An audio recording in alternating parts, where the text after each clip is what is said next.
তেমনি ভাবে আমরা বলতে পারি ঈদে মিলাদুন নবীর নাম দিয়া যারা জুসনে জুলুস করে, ঈদে মিলাদুন নাম দিয়া যারা বিভিন্ন অনুষ্ঠানে আয়োজন করে, মনে রাখবেন নিঃসন্দেহে তারা নেকের আমল মনে করে করতেছে, কিন্তু আল্লাহ রাব্বুল আলামিন বলতেছেন ওই সমস্ত আমলগুলো নেকের আমল নয়, তাদের দুনিয়ার জীবনে এগুলো ধ্বংস।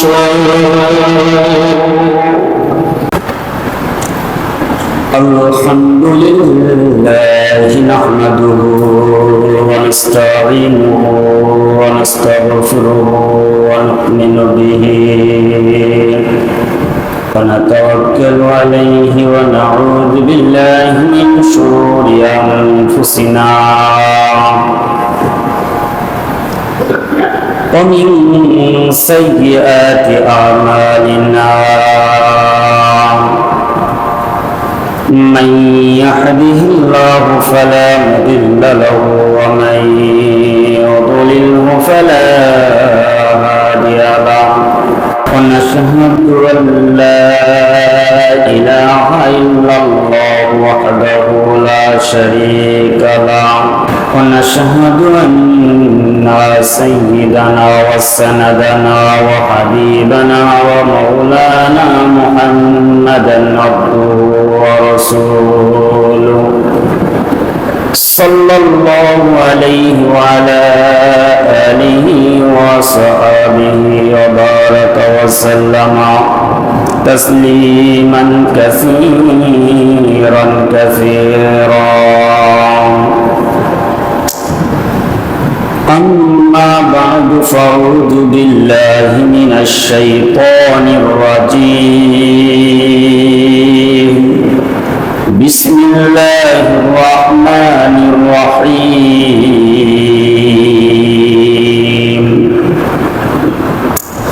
قل هل ننبئكم بالأخسرين أعمالا الذين ضل سعيهم في الحياة الدنيا وهم يحسبون أنهم يحسنون صنعا.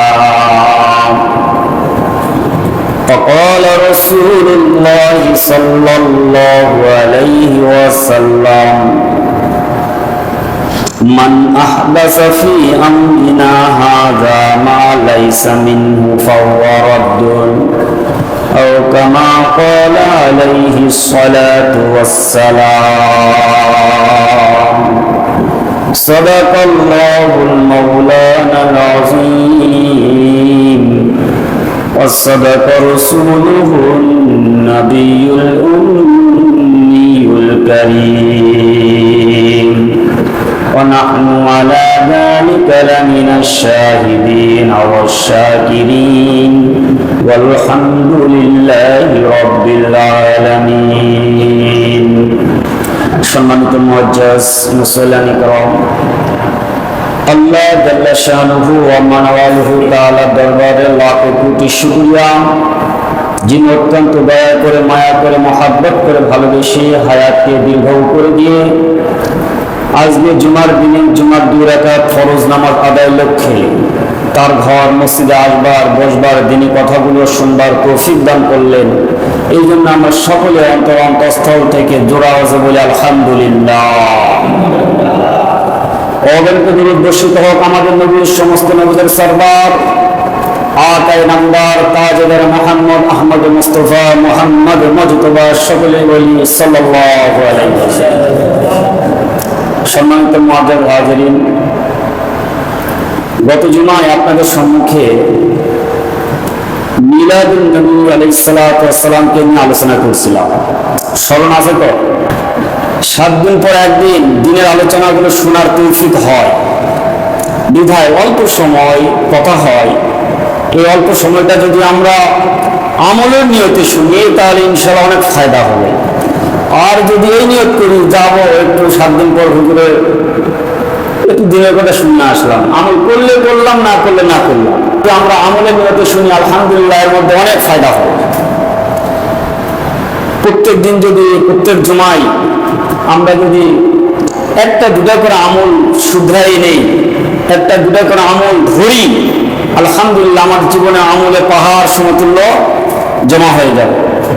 এই জন্য সম্মানিত শুধু নিয়োগ করি, ইনশাল্লাহ যা আলোচনা হবে আমরা আমলের নিয়তে শুনবো। ইনশাল্লাহ শোনা যাবে তো? ইনশাল্লাহ আমলের নিয়তে শোনা যাবে তো? ইনশাল্লাহ। আচ্ছা, গত জুমায় আমি আপনাদের সম্মুখে মিলাদুন নবী সাল্লাল্লাহু আলাইহি ওয়াসাল্লাম নিয়ে আলোচনা করেছিলাম। মিলাদুন নবী এই শব্দের অর্থ কি? আমরা জানি মিলাদ মানে হলো জন্ম বৃত্তান্ত, জন্ম। মিলাদুন নবী মানে নবীর জন্ম। তাহলে মিলাদুন নবী সাল্লাল্লাহু আলাইহি ওয়াসাল্লামের অর্থ বুঝতে পেরেছেন তো?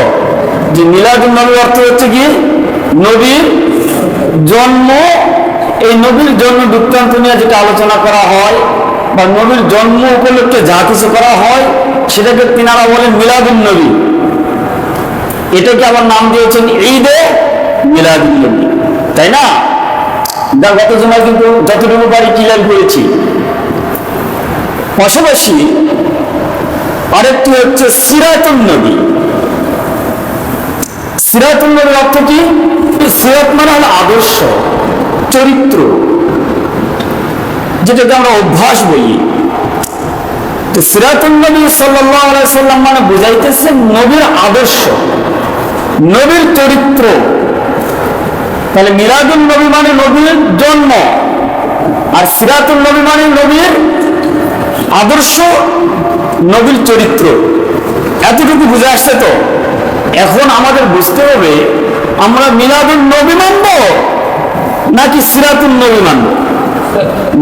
মিলাদুন নবী পালন করব নাকি সিরাতুন নবী পালন করব? এটা আমাদের বুঝতে হবে।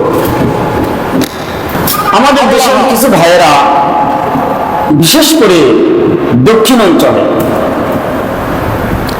তারা মিলাদুন নবী উদযাপন করে।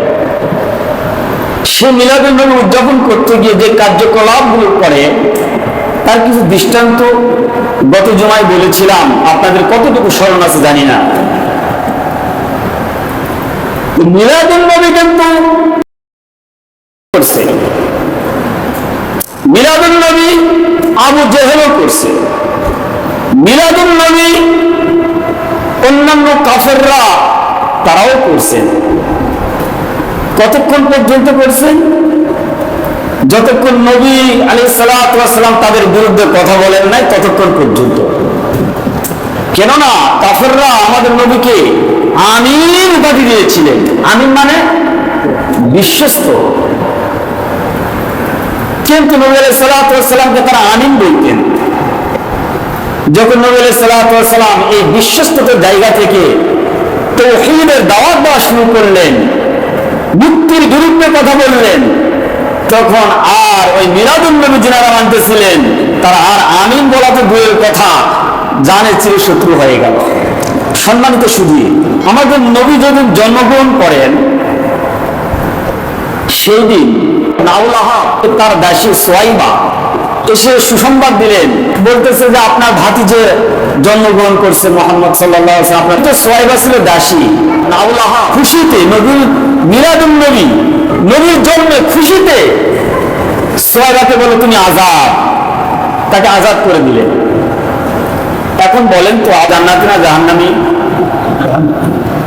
সে মিলাদুন নবী মানছেন কিন্তু সিরাতুন নবী মানছেন, নবীর আদর্শকে গ্রহণ করছেন।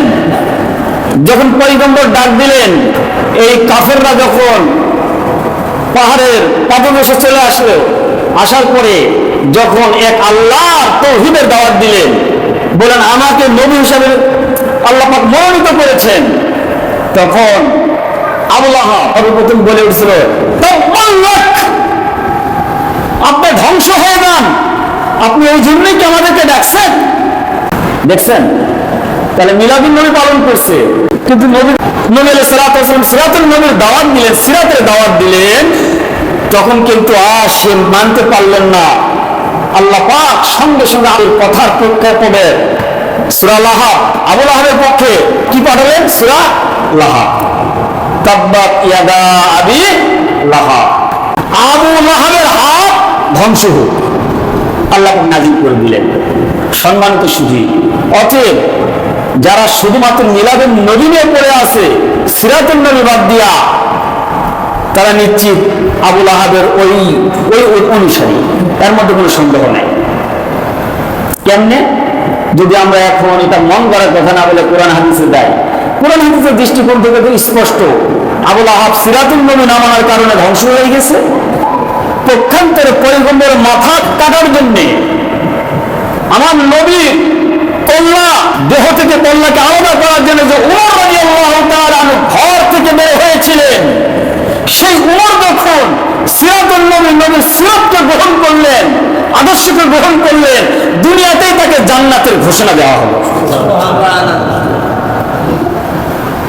তাহলে উমর রাদিয়াল্লাহু তাআলা আনহু মিলাদুন নবী পালন করার কারণে জান্নাতের ঘোষণা প্রাপ্ত হলেন না সিরাতুন নবী পালন করার কারণে? বলেন তো।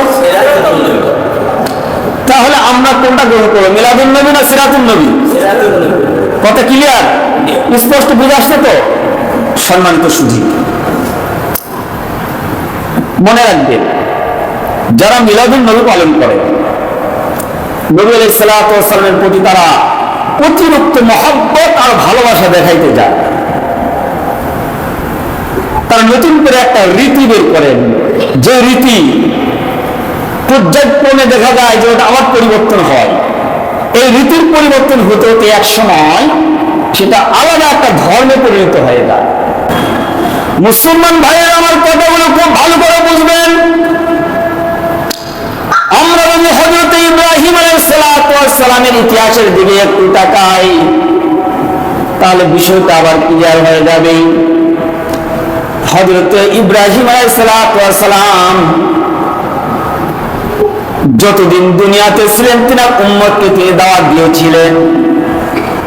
তিনার উম্মতকে রেখে যখন আল্লাহ রাব্বুল আলামিনের আদেশে হযরত আজরাইল আলাইহিস সালাম তার রূহখানা দেহ থেকে যখন নিয়ে গেল,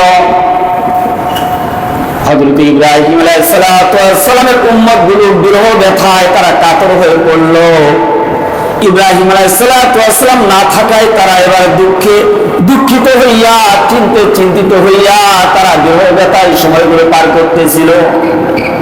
হঠাৎ একদিন কে যেন হযরত ইব্রাহিম আলাইহিস সালামের উম্মতদের নিকটে এসে বলে, ও ইব্রাহিমের উম্মতেরা, তোমরা চিন্তা করতেছো, পেরেশানি উপলব্ধি করতেছো, এই মুহূর্তে তোমরা চিন্তা করিও না, আমি তোমাদের সামনে ইব্রাহিমের এমন একটি সূরত আমি এঁকে দিয়ে যাব, যেই সূরত আর ছবি দেখা তোমরা তোমাদের মনের ব্যথাগুলো মিটাইতে পারবা।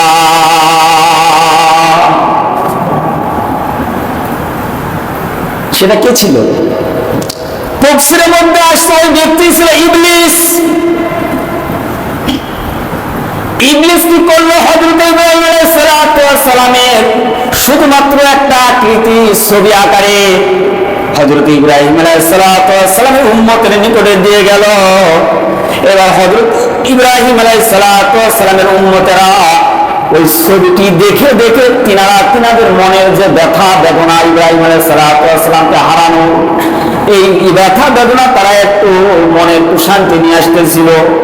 কিন্তু যখন তার উম্মতগুলো দুনিয়াতে চলে গেল, পরবর্তী যখন তার প্রজন্মরা দুনিয়াতে আসলো, এই ব্যক্তিগুলো তখন ভাবলো তিনি একজন মহামানব, তিনি একজন যেহেতু পয়গম্বর, আমাদের পিতা ইব্রাহিম আলাইহিস সালাম, বিদায় তিনার ছবিটাকে তারা উন্নয়ন করার জন্য এবার করলো কি, হুবহু ইব্রাহিম আলাইহিস সালামের ছবি নিয়ে তারা একটি মূর্তি বানালো। এই প্রজন্মরা তার জানতো না পিতামাতার তাদের কি নিয়ত ছিল আর কি কারণে তাদের সামনে ছবিটা দেওয়া হয়েছিল। পরের প্রজন্মরা ইব্রাহিম আলাইহিস সালামের মূর্তি বানার পরে তারা ওই পর্যন্ত সীমাবদ্ধ থাকলো, তাকে শ্রদ্ধা করে, ভক্তি করে, ভালোবাসি। কিন্তু মুসলমান এর পরবর্তী প্রজন্ম যারা দুনিয়াতে আসলো, দেখা গেছে এবার তারা ভক্তির সাথে তাকে সিজদা করা পাশাপাশি এক পর্যায়ে ইবাদত করা শুরু করলো। নাউজুবিল্লাহ বলবেন না? তাহলে এখন দেখেন, প্রথম হযরত ইব্রাহিম আলাইহিস সালামের উম্মতের কি নিয়ত ছিল, তারা কি নিয়তে তাকে দেখতো। মনের প্রশান্তির জন্য পরবর্তী প্রজন্মরা তার উন্নতি সাধন করে মূর্তি তৈরি করলো। পাশাপাশি তারা ওই পর্যন্ত ক্ষান্ত ছিল, পরের প্রজন্মরা এসে ওই মূর্তিকে সেজদা করা শুরু করলো।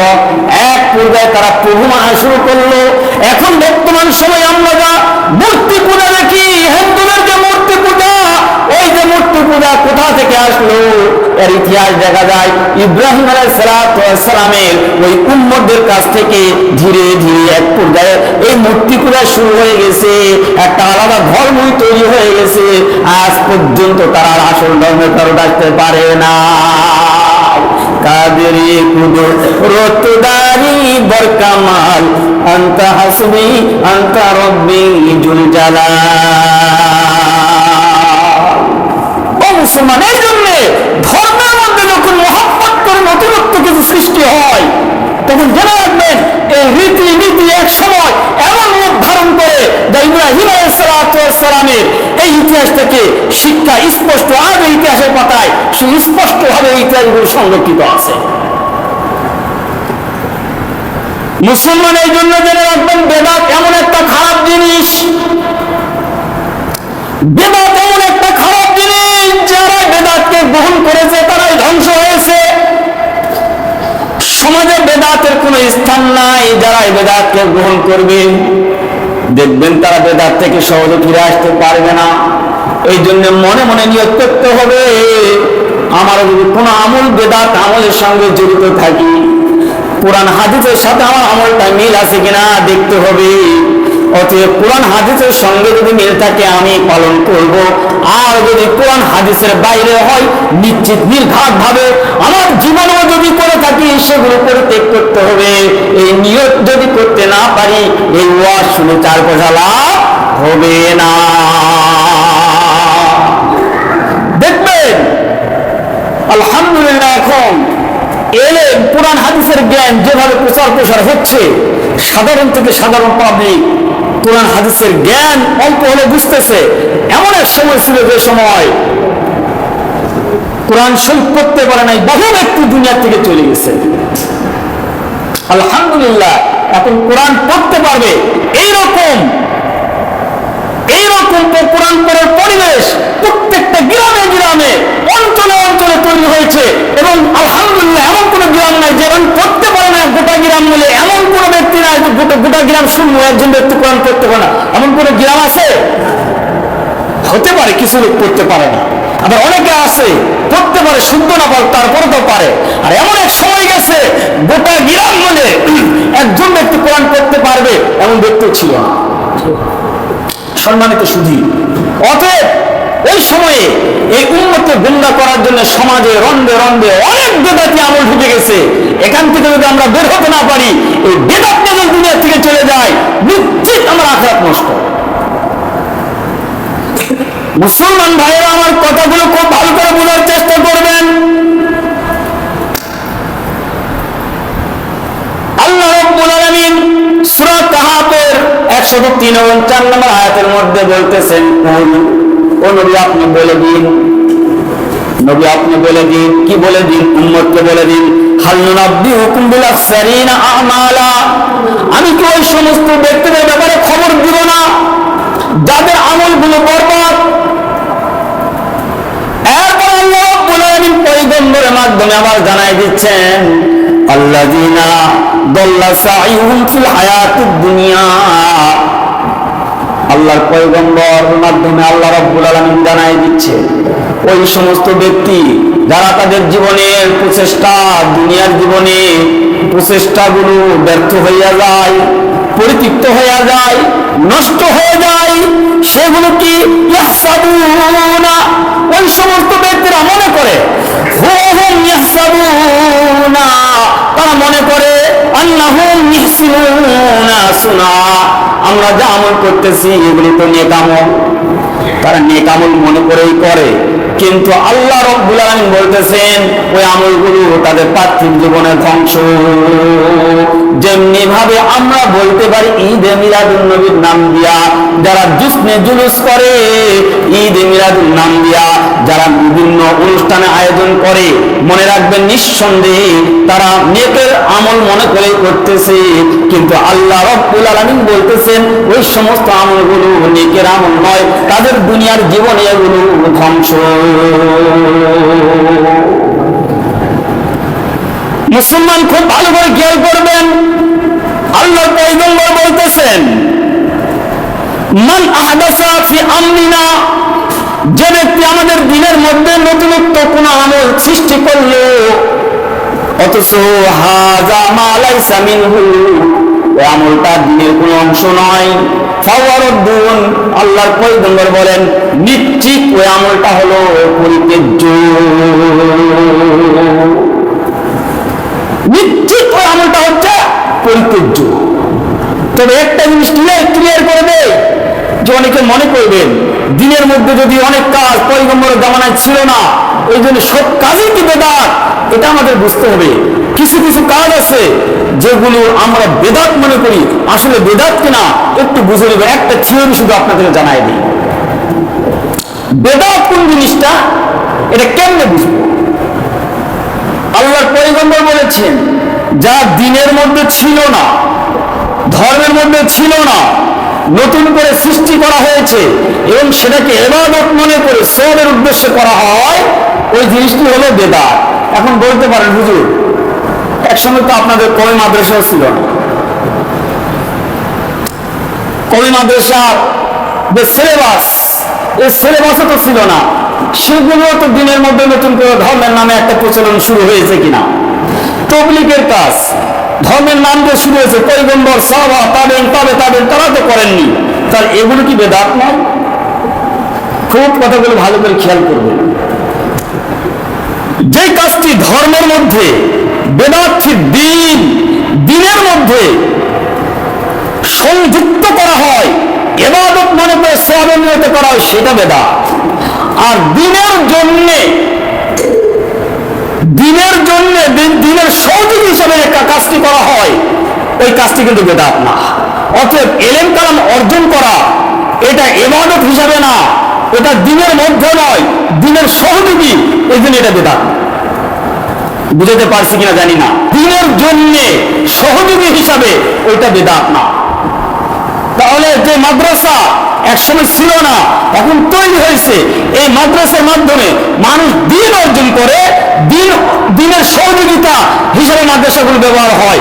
অথবা এটা বেদাত নয়, এটা হলো দিনের সহযোগী, এটাকে বলা হচ্ছে জায়েজ। কিন্তু দুসনে জুলুস বলেন, মিলাদ কিয়াম বলেন, এগুলি কি পয়গম্বর করেছেন? করেন নাই। কিন্তু এই জিনিসগুলো ইবাদত মনে করেই সওয়াবের উদ্দেশ্যেই একেবারে দিনের মধ্যে ঢুকে দেওয়া হয়েছে, এই জন্য বলা হচ্ছে যে এগুলো বেদাত। সম্মানিত শুধু তাবলীগ জামাত, এটাকে বলা হয় বেদাত নিদ্দিন। বেদাত নিদ্দিন মানে দিনের সহযোগী। একজন ব্যক্তি ইলম কালাম নাই, আমল কিভাবে করতে জানে না, সে তাবলীগে গেলে সে তাবলীগের মাধ্যমে কিছু দিন পায়, ওটা তার মাধ্যম। অতএব মাধ্যমে যদি যায় ওইটা বেদাত হয় না। বেদাত ওই জিনিস যে জিনিস ওটাকে ইবাদত মনে করে করা হয়। অতএব দুসনে জুলুস,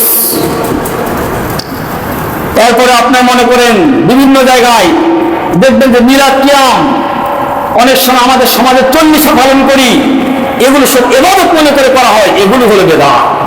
মনে রাখবেন সমাজের মধ্যে আমাদের সমাজের মধ্যে অনেক সময় অনেক বেদাত ঢুকে গেছে, এই জায়গাগুলো থেকে যদি বের হয়ে না আসি, পয়গম্বর আলাইহিস সালাম স্পষ্ট হাদিসের মধ্যে তিনি বলে দিচ্ছেন, কি বলতেছেন? লা ইকবালুল্লাহু লিসাহিবি বিদআহ, আল্লাহ রাব্বুল আলামিন বেদাতকারীর ইবাদত কবুল করেন না, বেদাতকারীর ইবাদত কবুল করেন না। কোন ইবাদত? এরপরে বলেন সওমান, সে যদি রোজা রাখে রোজা কবুল হবে না। ওয়ালা সালাতান, সে যদি নামাজ পড়ে বেদাত ব্যক্তির নামাজ আদায় হবে না। ওয়ালা সাদকাতান, সে যদি কোনো দান সদকা করে তার দান সদকা কবুল হয় না। এরপর ওয়ালা হজ্জান, বেদাতকারী ব্যক্তি যদি সে হজ করে তার হজ কবুল হবে না।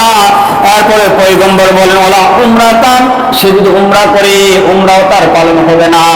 এরপরে বলেন ওলা জিহাদান, সে যদি জিহাদ করে তার জিহাদও কবুল হবে না। এরপরে বলেন ওলা সরফান, সে যদি কোনো ফিদিয়া আদায় করে ফিদিয়া আদায় হবে না। এরপরে বলেন ওলা আদওয়ান, সে যদি কোনো ন্যায় বিচার করে সেই ন্যায় বিচারে কোনো ফায়দা পাবে না। এরপরে পয়গম্বর বলেন ইয়াখরুজু মিনাল ইসলামি, সে ইসলাম থেকে ওই রকম বের হয়ে যায় কামা তাখরুজু শারাতু মিনাল আজিন।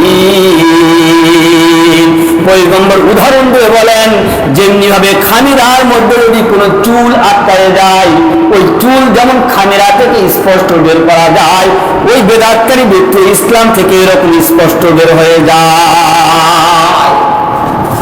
বেদাত মারাত্মক একটা জিনিস, খুব কঠিন একটা জিনিস। যদি কারো মধ্যে একবার বেদাত ঢুকে সেখান থেকে বের হতে সহজে পারে না।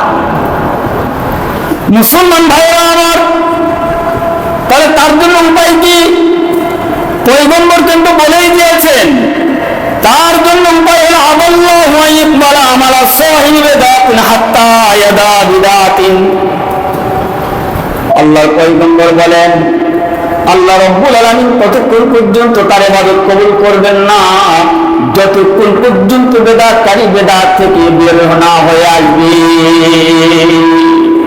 বেদাত থেকে যতক্ষণ পর্যন্ত সে বের হয় নাই ততক্ষণ পর্যন্ত তার কোনো ইবাদত আল্লাহ কবুল করবেন না।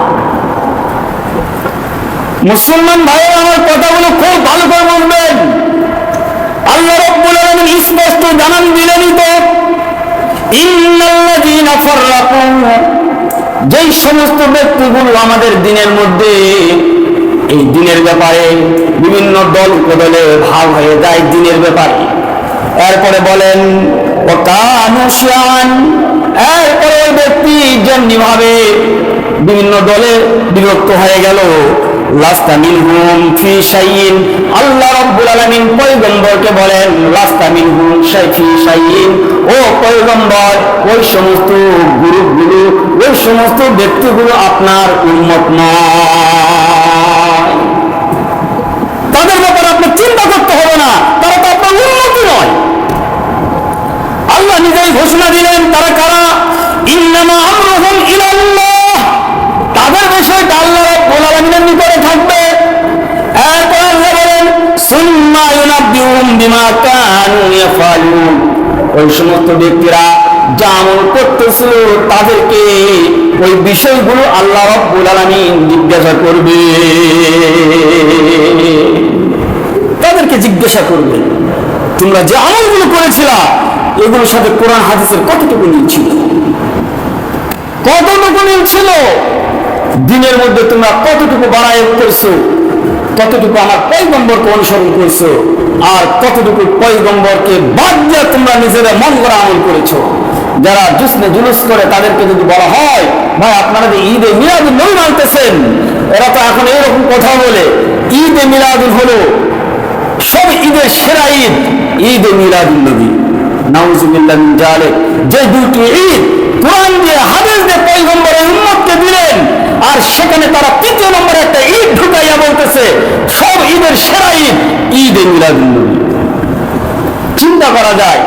এরপর তারা যে জুসনে জুলুস আর যে সমস্ত অনুষ্ঠানগুলো করতেছিল, পয়গম্বর আলাইহিস সালাতু ওয়াস সালাম যে ঢোল তবলা দুনিয়া থেকে নিষিদ্ধ করার জন্য তিনি এসেছিলেন, সেই ঢোল তবলা বাজে আর ডিজে পার্টি বাজে তারা যে জুসনে জুলুস করতেছে, অথচ পয়গম্বর আলাইহিস সালাতু ওয়াস সালাম তিনার জন্মদিনে তিনার মিলাদুন নবীতে কোনদিন পয়গম্বর আলাইহিস সালাতু ওয়াস সালাম এরকম আনন্দ করলেন না, করতে বললেন না, কোন সাহাবী আমল করলেন না, কোন তাবেঈ আমল করলেন না, কোন তাবেঈর আমল নাই, আমল এ ব্যাপারে নাই।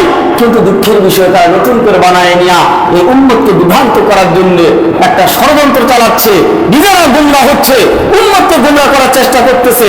যখন তাদেরকে বলা হয় ভাই আপনারা আমল করতেছেন, অথচ আল্লাহ পাক তো বলেই দিয়েছেন পয়গম্বর যা নিয়ে আসছে তোমরা সেগুলো গ্রহণ করো, আর যেগুলো নিষেধ করতেছে তার থেকে পরহেজ থাকো। তাহলে তোমরা যে আমলগুলো করতেছো এগুলো কোথা থেকে করতেছো, এগুলো কি পয়গম্বরের জীবনে আছে?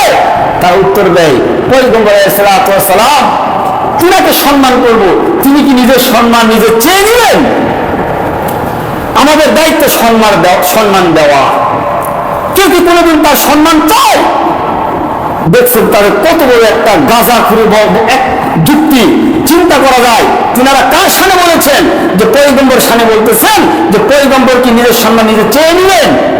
বলেন তো, পয়গম্বর কি আমাদের মতন সাধারণ ব্যক্তি? সাধারণ ব্যক্তি।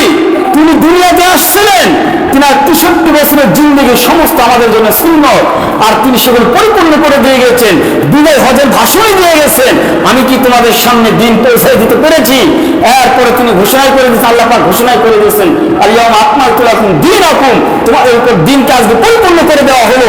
আর আজকে দিনের মধ্যে তারা নতুনত্ব সৃষ্টি করে বলতেছে পয়গম্বর কি নিজের সম্মান নিজে চেয়ে নেবেন? সম্মান আমাদের নিজের থেকে বানায়ে যেমনি হোক নতুন করে সৃষ্টি নিয়ে আমাদের দিতে হবে। নাউযুবিল্লাহ মিন যালিক। এটা একটা শয়তানি আর গাঁজাখুরি ছাড়া কিচ্ছু না। এটা একটা খোরা শয়তানি যুক্তি ছাড়া কিচ্ছু হতে পারে না। দিনের মধ্যে নতুনত্ব কিচ্ছু চলবে না। পয়গম্বর যা দিয়ে গিয়েছেন তার মধ্যে সীমাবদ্ধ থাকতে হবে। এর মধ্যে খায়, এর মধ্যে মঙ্গল, এবং পাশাপাশি পয়গম্বর আলাইহিস সালাতু ওয়াস সালামের সিরাতকে আমাদের ধরতে হবে। সম্মানিত শুধু এতক্ষণ পর্যন্ত যদি আপনারা আমার আলোচনা বুঝে থাকেন তাহলে বলেন আমাদের জীবনে সিরাতুল নবী দরকার না মিলাদুন নবী দরকার? নিঃসন্দেহে আপনারা কি সিরাতুল নবী মানবেন না মিলাদুন নবী মানবেন? নিঃসন্দেহে আমাদেরকে সিরাতুল নবী মানতে হবে, রাসূলের আদর্শ গ্রহণ করতে হবে। সম্মানিত শুধু আল্লাহ পাক আমাদের সকলকেই ব্যক্তি জীবনী, পারিবারিক জীবনী, সামাজিক জীবনী, রাষ্ট্রীয় জীবনী উসওয়ায়ে হাসানা রাসূলুল্লাহ সাল্লাল্লাহু আলাইহি ওয়াসাল্লামের সিরাতকে গ্রহণ করার তৌফিক দান করুন। বলেন আমিন। ওয়া আখিরু দাওয়ানা আলহামদুলিল্লাহি রাব্বিল আলামিন।